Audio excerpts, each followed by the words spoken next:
So I've been trying to get into Super Mario Bros. Lately, but I don't think I can. I really like a lot about this game, but my thumbs are constantly bleeding, which makes precise button inputs really hard for me. There's also a noticeable lack of Chris Pratt. That guy is my favorite actor, he's so cool. Hopefully Nintendo will someday make a Mario property that fixes these issues, but that's a pipe dream. But today, I also wanted to reveal our key cast members who will be voicing Mario and his friends in the movie. First, of course, is Mario, who will be played by Chris Pratt. So as you all know, there's a new Super Mario Bros. Movie in the works. Now, while I'm rooting for it to succeed, there is a lot stacked against it. For one, it's being made by Illumination. Chris Pratt seems like a weird choice as Mario. It's being made by Illumination. Miyamoto's heading the project, and he doesn't like stories in Mario games. The company that's making it is Illumination. Did I mention that Illumination is making it? Yeah, could you tell that I hate Illumination? Not only are those guys responsible for the minion-riddled hellscape we live in today, but they also ensured that Megamind was a flop, so screw those guys. However, if they really want to subvert our expectations and make a good movie for once, the first thing they should do is look to the past, or else history may repeat itself. Mario is a gaming icon, there's no denying it. When a Mario game does something new and innovative, it sets the standard for the gaming industry. Mario was the guy who brought gaming out of the crash of '83. He's the one who helped lead the gaming industry into the third dimension, and almost every Nintendo game is introduced to the masses with a Mario game. So when Mario was gearing up to make the jump to the silver screen and become the first video game property to get a blockbuster adaptation, the pressure was on. Whether they knew it or not, this film was destined to set the video game movie standard for decades to come. Yeah, so video game movies have a terrible reputation. Most people would agree that almost all video game movies range from mediocre to bad, and the examples I see people herald as the exception aren't exactly Citizen Kane. I'm not trying to say that the Super Mario movie is the sole reason as to why every video game movie sucks, but I think it's important to point out that it had a hand in shaping the video game movie market that we see today. But before we talk about the movie, let's take a minute to discuss the Super Mario Bros. Super Show. Holy cannoli, kids, I'm Mario, and I'm telling you, if you're not watching the Super Mario Bros. Super Show, you're gonna turn into a Goomba! Since you haven't turned into a Goomba, you have probably seen the Super Mario Bros. Super Show. But for the Goombas in the audience, the Super Mario Bros. Super Show was a typical Saturday morning cartoon which was heavily inspired by the American version of Mario 2. And plagiarism. The show's formula was to just throw the Mario cast into already well-known stories. There's a Zorro episode, a Red Riding Hood episode, and even a Star Wars episode.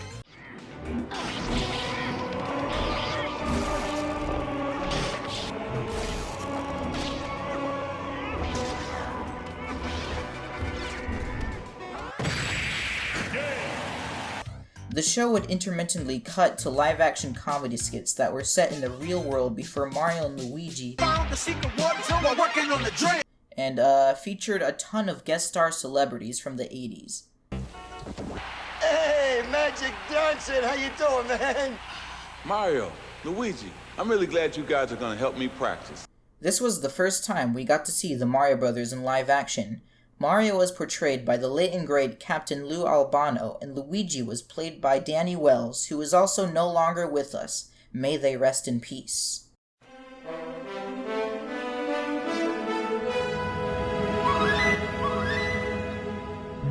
Albano and Wells proved that a live-action Mario was doable, and with the success of the Super Show, it wouldn't have been that big of a stretch to assume that a Super Mario movie would work as well. So when Roland Joff from Lighthouse pitched this movie to Nintendo, they saw this as an experiment that really wouldn't hurt their brand. They didn't want involvement in the production and let Lighthouse do pretty much whatever they wanted. Which, oh my god, this is not the Nintendo we know today. Lighthouse was having trouble finding a director to helm their project, and in their desperation, they brought on Rocky Morton and Annabelle Jankel, a husband and wife power couple who had only one movie under their belt. But they also made Max Headroom, so it would be dishonest to call them nobodies. These two directors are cited as the main reason this movie's production was hell on Earth. Morton and Jankel wanted to change the setting from the fantasy world that mirrored the games to a grunge-ridden cyberpunk dystopia type situation. They also had their sights set on casting Bob Hoskins as Mario, who requested that they make the movie script even more adult. Then, the producers got cold feet and forced the writing team to rework the screenplay to be family-oriented again. They did this without informing the directors or the cast, including Bob Hoskins, who again only agreed to do this if it wasn't a kids' movie. This led to a disjointed mess of a movie production. The filming conditions for this movie were awful. They were straight up a violation of human rights. The sets were scorching hot, and to cope with this, Bob Hoskins and John Leguizamo, who played Luigi, were drunk in almost every scene. Dennis Hopper, who plays Bowser, frequently argued with Jankel and Morton. He even had a few anger-fueled rants directed at the directors. Speaking of their directors, they were altering the script as they were filming in a desperate attempt at reclaiming their weird and horny version of this movie. While John Leguizamo credits this movie as his breakout role, everyone else who was involved has nothing other than regret for spending time on this film and hatred for the final product. I made a picture called Super Mario Brothers, and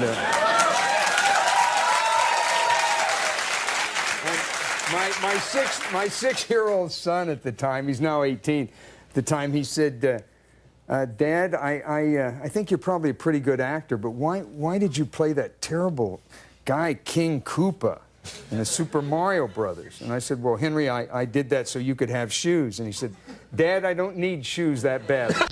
Super Mario Bros. Came out and bombed at the box office. Its meager earnings amounted to $30 million, which was dwarfed by the money spent making the movie.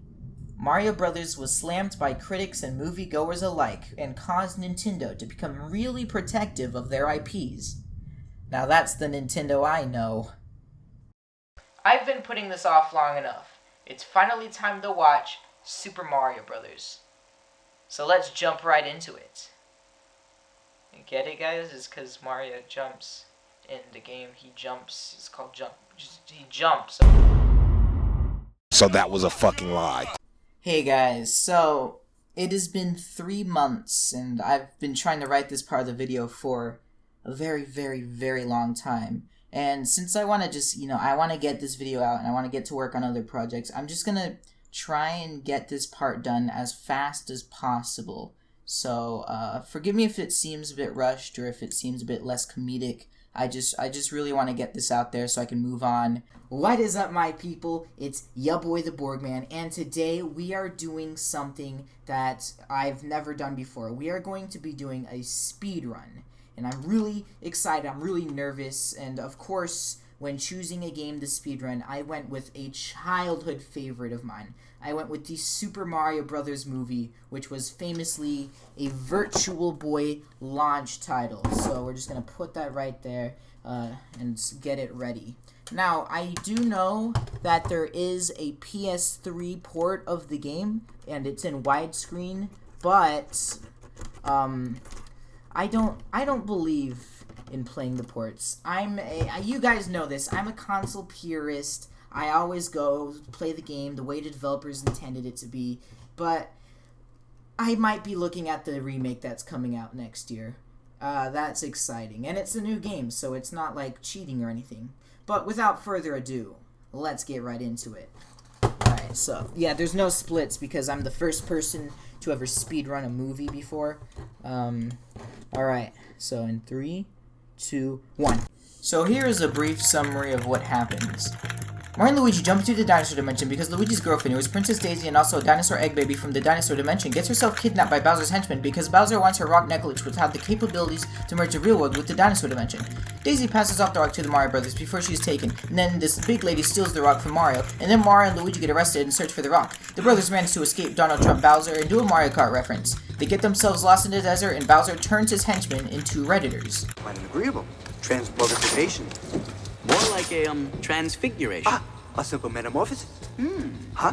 The Rick and Morty fans head out into the desert to find the brothers, but they themselves are the ones who get found. Realizing that Mario doesn't have the rock, the two groups agree to find the rock together in exchange for Daisy. Meanwhile, Bowser and Kamek explain the movie lore to Daisy, and we get to see Yoshi. The group succeeds in getting the rock back by having Mario grope this lady's tits in a nightclub. After that, they decide to rescue Princess Daisy themselves, and then they fight Bowser, who briefly manages to merge the dimensions Thanos style.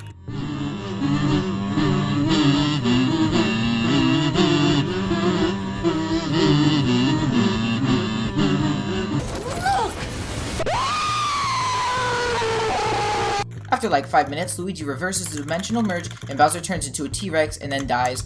Roll credits. Yes! Yes! Oh, I did it! I fucking did it! Oh man, Watching this movie is like watching the porn parody version of this movie. But they don't start screwing. Ow. Yeah, this movie's not good. The story makes no sense, it has nothing to do with Mario, and you can tell that the script had 5 rewrites, and you can tell that everyone involved was fighting for their own vision of the movie. But it's not the worst I've ever seen. I'd be lying if I said it wasn't entertaining. The practical effects are actually really good, and the actors are not doing a bad job either. I'd say it's worth a watch just to see the insanity it has. And I think that's pretty cool.